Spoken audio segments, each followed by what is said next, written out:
Now on page 44, the next topic which we have to discuss, students, is terms of credit.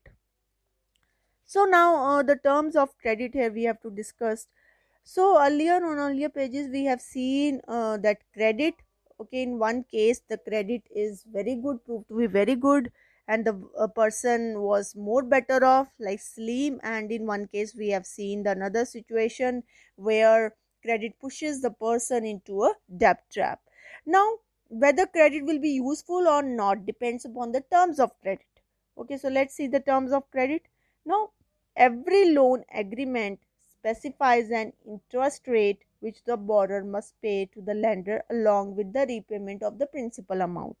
So whenever person goes for a loan, so agreement is there which specifies the interest rate, okay, on which the borrower must pay to the lender along with the repayment of the principal.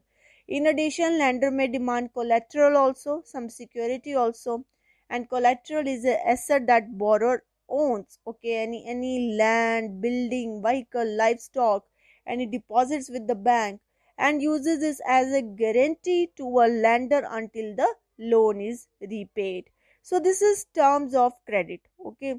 Collateral is there, interest rate is there, mode of repayment is there, okay, documentation required. So interest rate, collateral, documentation required, mode of repayment together comprises what is called terms of credit. So all this is included in terms of credit.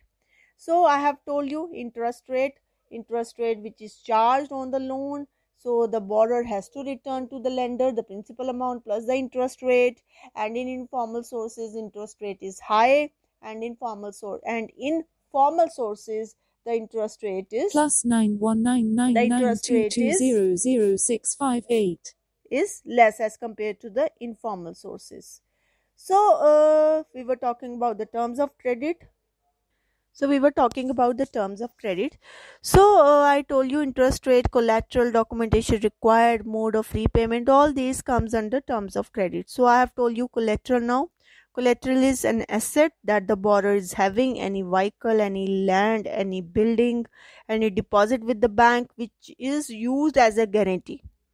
It will be kept by the bank until the loan is repaid. So if the borrower fails to repay the loan, the lender has the right to sell the asset or collateral to obtain the payment. Properties such as land titles, registries, deposits with the bank, livestock are some of the common example of the collaterals which is used for the borrowing. So whatever the house paper, the property papers, okay, any deposit is there, any land registry is there, so these can be used as a collateral. This can be used by the borrower to keep as a collateral with the lender, that is a bank, and this is a surety with the bank that some papers I am having, and if the borrower will not be able to repay the loan, so we will sell off this property. Now page 45 we have to discuss. So earlier I was discussing on page 44 the terms of credit only. So I told you the interest rate, collateral, documentation required, and mode of repayment together includes terms of credit.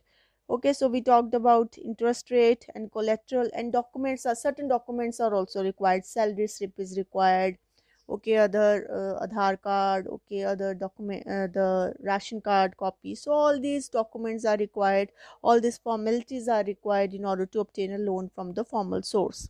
Okay, mode of repayment, like mode of repayment, lump sum, that the borrower will return to the lender lump sum the full amount in one go or in the installments.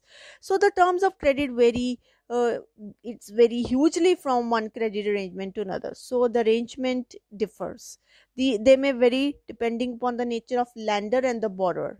Okay, so we have varying terms of credit and different credit arrangements, and this we will see in our next video.